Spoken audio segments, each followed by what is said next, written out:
하나님 말씀은 마가복음 9장 2절부터 9절까지입니다.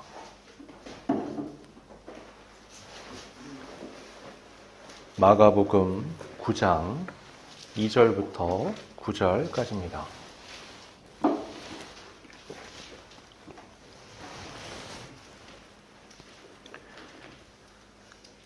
봉독하겠습니다.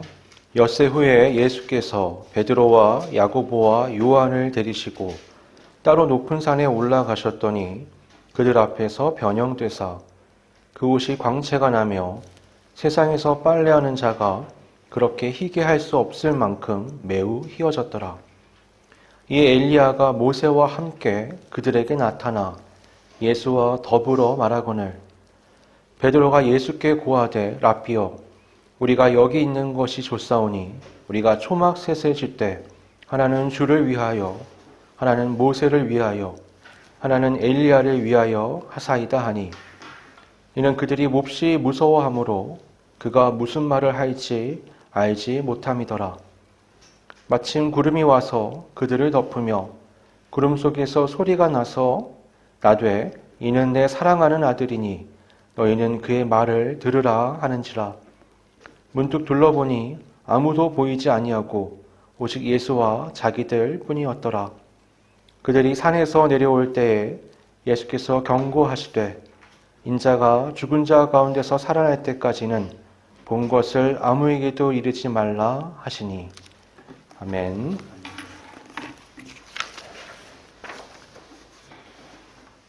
사람은 누구나 마음속 깊은 곳에 자신의 영광스러운 어떤 목표를 세워놓고 살아갑니다.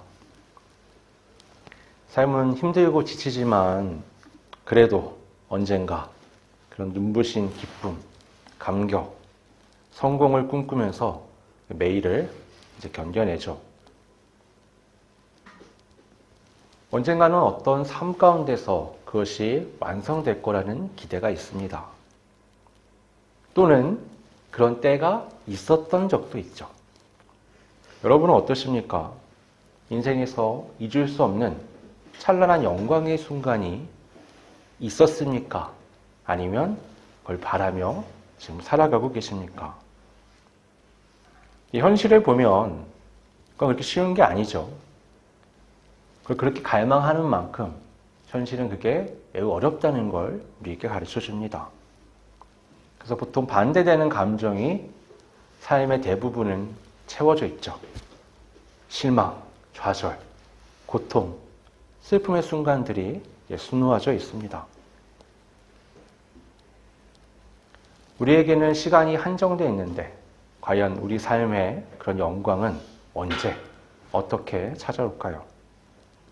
그런 질문을 가지고 오늘 본문을 보면 하나님께서 우리에게 말씀하시고자 하는 게 무엇인지 알 수 있고 그에 따라 삶을 어떻게 조정해야 되는지 우리가 생각해 볼 수 있습니다. 예수님이 베드로, 야고보, 요한 12제자 중에 리더라고 말할 수 있는 3명을 데리고 산에 올라가셨어요. 이제 산에 오르시기 직전에 했던 말씀이 이제 9장 앞에 8장에 나와 있는데 예수님이 처음으로 십자가의 죽음에 대해서 제자들에게 예고를 하십니다. 그리고 6일이 지난 거였어요. 그러니까 제자들은 지금 어떻냐면 예수님이 이스라엘의 새로운 왕이라는 소망을 안고 예수님을 따랐단 말이에요. 3년 동안이나. 이때의 스승과 제자라는 건 우리가 학교 가서 선생님께 배우는 거랑은 차원이 다릅니다. 모든 걸 다 버리고 24시간 스승과 함께 하는 거예요. 예수님이 제자들에게 하신 말씀이 대부분 먹는 자리에서 나온 게 괜한 게 아니고요. 그냥 늘 같이 하는 겁니다. 그래서 그냥 이분의 지식뿐만 아니라 이분의 삶을 내가 흡수하는 거예요. 3년 동안 모든 걸 다 던지고 예수님을 쫓은 건 예수님을 통해서 인생에 꿈꾸는 영광이 있을 거라고 생각했기 때문이에요. 그건 뭐냐? 예수님이 이스라엘의 왕이 돼서 다윗과 솔로몬의 그 시대를 넘어서는 제국을 건설하시고 그러면 내가 그 옆에서 오른팔 왼팔 최소한 아무리 못해도 12번째는 되겠지 라는 생각으로 예수님을 쫓았단 말이에요. 그런데 예수님이 고난에 대해 말씀하신 거예요. 자신이 어떤 고난을 받을지, 어떻게 죽을지. 제자들은 예수님의 그 말씀이 받아들이기 굉장히 어려웠을 겁니다. 곤란스러웠겠죠. 왜냐하면 예수님의 성공이 나의 성공이고 예수님의 실패는 나의 실패예요. 왜냐하면 올인했거든요, 지금. 그 상황에서 예수님이 대표인 3명의 제자를 데리고 변화산에 올라가신 겁니다. 그리고는 놀라운 일이 일어났죠. 예수님이 하얗게 변하신 거예요. 하얗게라기보다는 환하게 변하신 거죠. 그래서 우리 본문에 보면 세상에 빨래해서 그렇게 그러니까 사람의 노력으로 그렇게 하얗게 만들 수 없을 정도로 하얘졌더라. 그러니까 지금으로 말하면 어떠한 조명으로도 그렇게 밝게 빛나게 할 수 없을 만큼 빛났다. 그러니까 경이로움을 경험한 거예요. 그뿐만 아니라 2명의 구약의 대표적인 선지자가 나타나죠. 모세와 엘리야. 그 2 사람이 나타나서 예수님과 더불어 대화를 하는 겁니다. 모세와 엘리야가 누구냐? 모세는 하나님의 율법을 이스라엘에게 가져온, 엘리야는 어때요? 하나님의 말씀을 전달해 준 선지자 중에 최고예요. 이 2 사람이 지금 예수님과 함께하고 있다는 건 뭐냐면 이 2 사람이 그렇게 예고해 오던 메시아가 바로 이분이다라는 걸 지금 보여주는 거예요. 생각해 보세요. 눈앞에 예수님이 변한 것도 지금 깜짝 놀라겠는데 그들이 그렇게 귀가 따갑게 들어왔던 2 선지자가 눈앞에 있는 거예요. 또 셋이 대화를 하네요. 그러니까 지금 이 장면은요, 너무너무 대단한 황홀한 영광의 자리인 겁니다. 베드로가 여기에 압도돼요. 그래서 이렇게 말합니다. 랍비여, 우리가 여기 있는 것이 좋습니다. 여기 있는 게 너무 좋아요. 라고 얘기하는 거죠. 그래서 여기에 집 짓고 살게 해주세요. 초막셋을 지어서 하나는 주님 거, 하나는 엘리야, 하나는 모세. 이렇게 하고 우리가 섬기며 여기 살고 싶습니다. 자기가 뭔 말하는지도 모르고 그렇게 얘기를 합니다. 이 말에서 우리가 알 수 있는 건 베드로가 굉장히 지금 이곳을 좋아한다는 것과 또 하나 지금 이 예수님의 변화의 모습이 어떤 의미다라는 것을 전혀 캐치하지 못하고 있다는 걸 알 수 있어요. 그러니까 눈앞에 영광스러운 현상에만 사로잡혀서 이게 대체 무슨 의미인지, 나에게 지금 하나님이 말씀하시고자 하는 게 뭔지 모르는 겁니다. 그 상황에서 갑자기 구름이 임해요. 구름이 임했다는 건 뭐예요? 안개가 꽉 찼다고 생각하시면 되는 거예요. 여러분, 안개가 정말 꽉 차는 자리에 한번 가보시면 요 바로 앞에 한 1, 2m 앞이 안 보여요. 지금 이 상황에서 하나님이 베드로가 또 나머지 2 제자가 영광에 사로잡혀서 그러고 있으니까 그들의 시선을 차단하신 겁니다. 아무것도 못 보게. 그리고는 말씀하세요. 그러니까 시각을 막고 청각에 예민할 수 있게끔 환경을 만드신 겁니다. 이렇게 말씀하십니다. 이는 내 사랑하는 아들이니 너희는 그의 말을 들으라. 보라가 아니고 뭐죠? 들으라. 네가 지금 영광스럽게 보는 그거에 집중하지 말고 바로 그분이 하는 말을 들으라. 눈으로 확인했으면 이제 그분의 말씀을 듣고 거기에 따르라고 말씀하시는 겁니다. 이건 단순한 권면이 아니에요. 이거는 명령입니다. 하나님이 굉장히 강력하게 제자들에게 그의 말을 들으라고 말씀하시는 거예요. 왜냐하면 예수님의 말씀이 곧 하나님의 말씀이기 때문에 그렇습니다. 예수님은 곧 하나님과 하나이시며 예수님의 말씀은 성경을 통해서 진리와 생명이라고 우리에게 가르쳐주기 때문에 그래요. 요한복음 1장 14절에 보면 말씀이 육신이 되었다 라고 말씀을 해요. 하나님의 말씀이신 예수께서 인간의 몸을 입고 육신이 되셨다는 겁니다. 그걸 보니 어때요? 아버지의 독생자의 영광이요 은혜와 진리가 충만하더라. 이렇게 얘기합니다. 또 요한복음 14장 6절에는 예수님이 직접 이렇게 말씀하세요. 내가 곧 길이요 진리요 생명이니 나로 말미암지 않고는 아버지께로 올 자가 없느니라. 너희가 그토록 하나님께 가고 싶어 하는데 그러려면 예수님의 말씀을 들어야 돼. 그것만이 하나님께로 너를 인도해 줄 수 있어. 이렇게 강조하시는 거예요. 예수님만이 우리를 하나님께로 인도하는 유일한 통로가 되시는 겁니다. 그 예수님의 말씀은 우리를 어디로 인도하느냐? 바로 십자가의 길로 인도해요. 변화사 사건 바로 전에 예수님이 자신의 고난과 죽음에 대해서 예고했다라고 말씀드렸잖아요.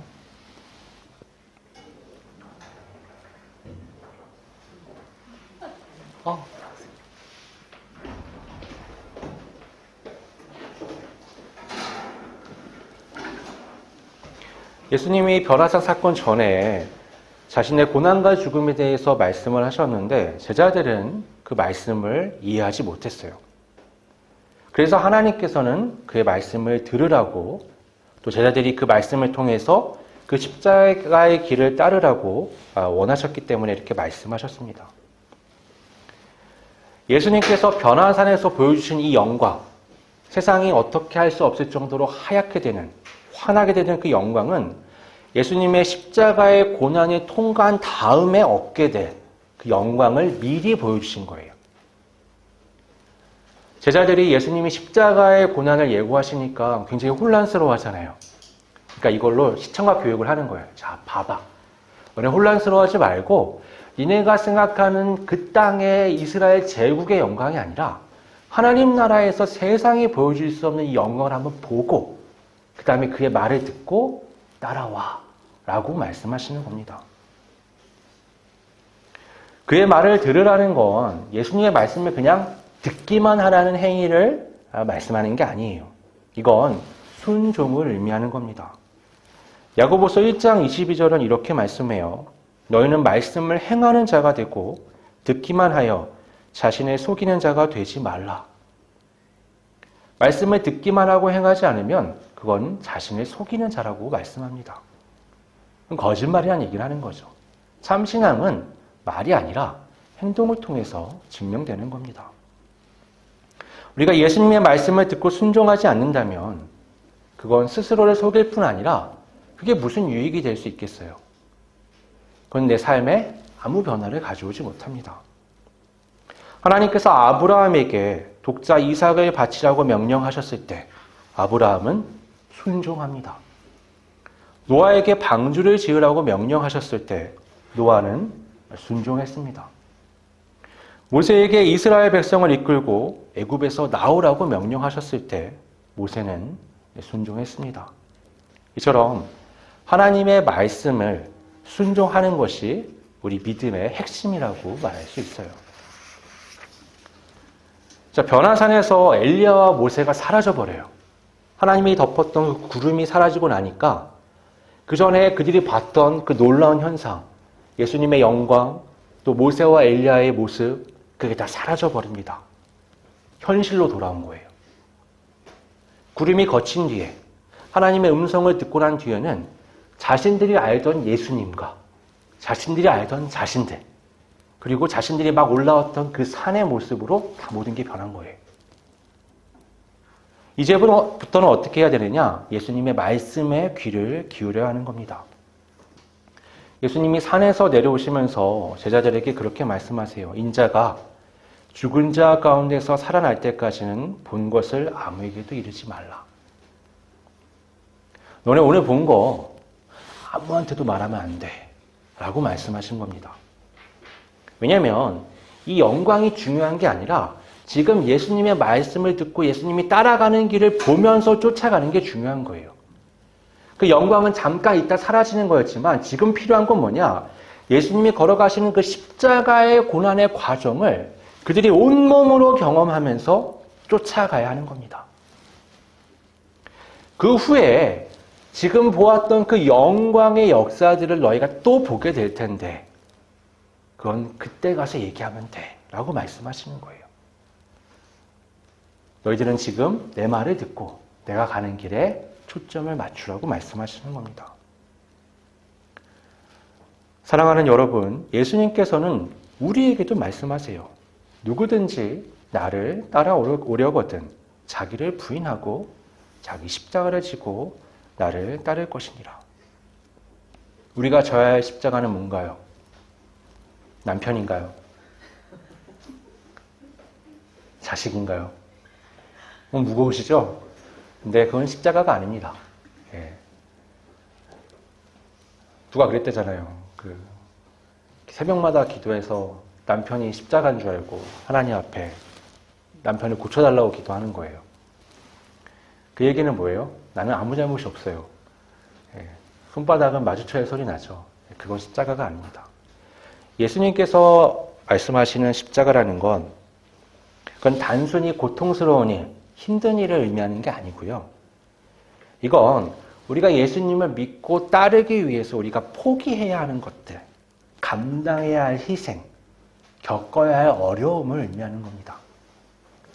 그러니까 예수님을 따라가려고 하다 보니 자연스럽게 삶에서 겪게 되는 많은 어려움들이 있어요. 누군가는 세상의 유혹과 싸워야 돼요.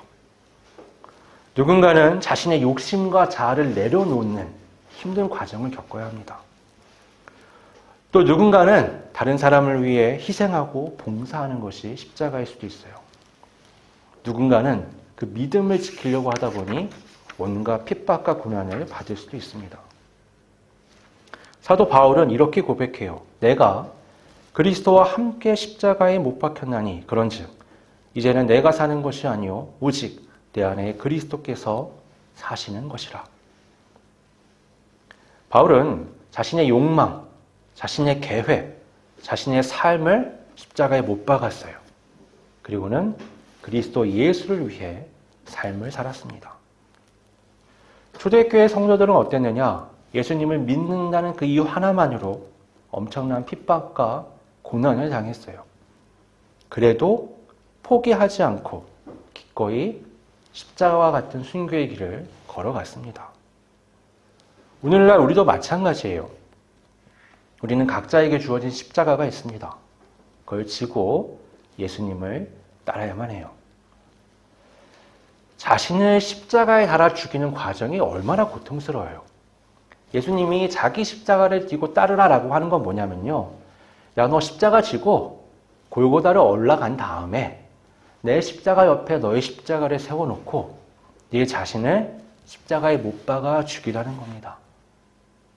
그거는 굉장한 결단, 결심, 또 실행력이 필요한 거예요.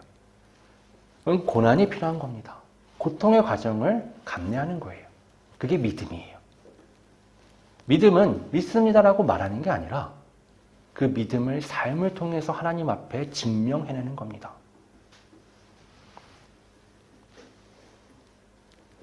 그래야 그 죽음이 있어야 그리스도와 함께 부활의 영광에 참여할 수가 있는 거예요.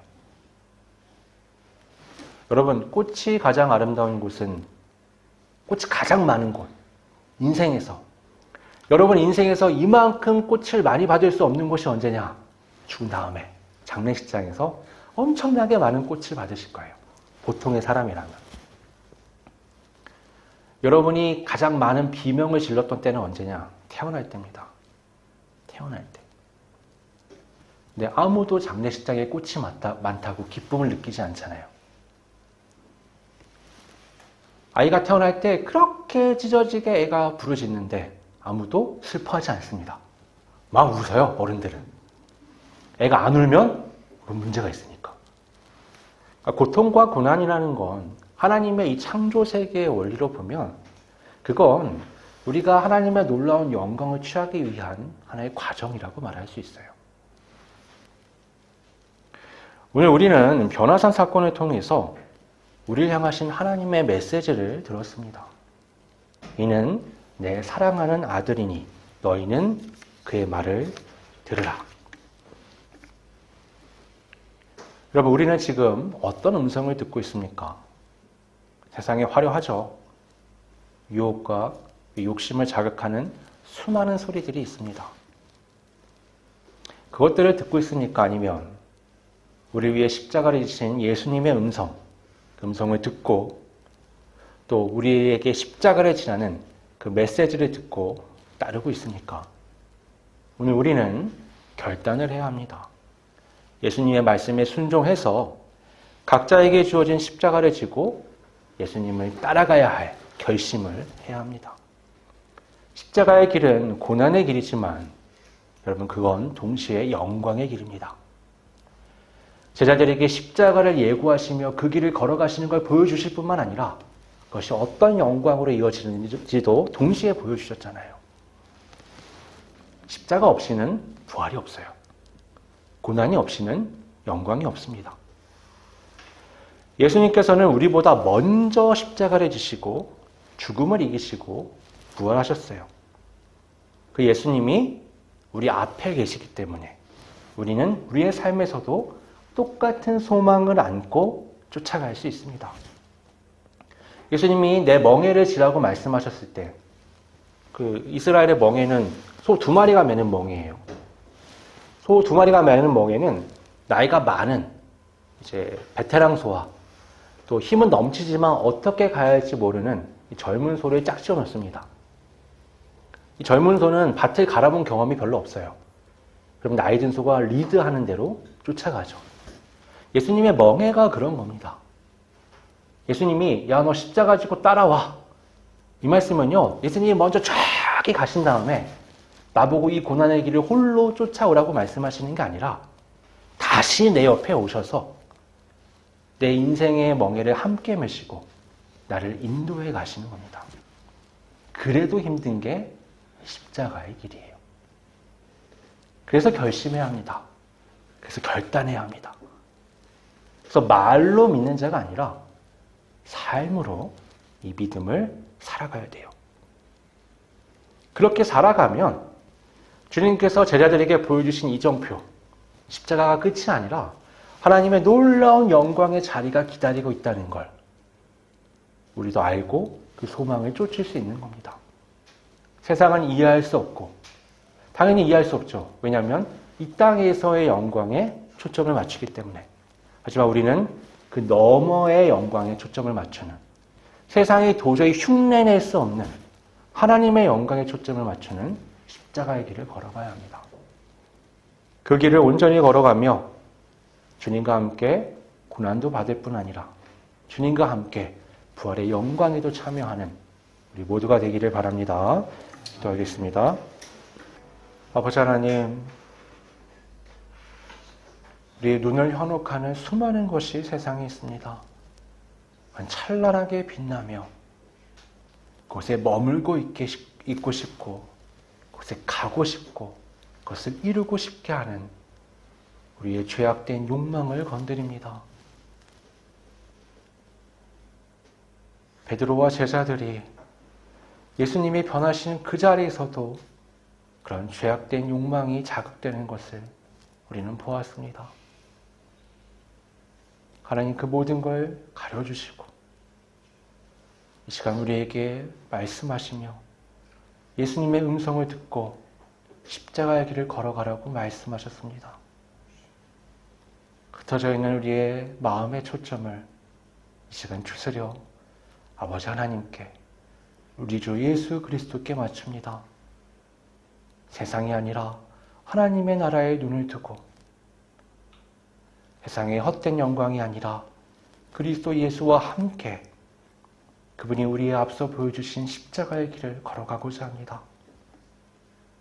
십자가에 함께 참여하며 또 예수님의 부활의 영광에 함께 참여하는 하나님의 메시지를 온전히 따르는 믿음의 삶을 살아갈 수 있도록 성령님 인도하여 주시옵소서.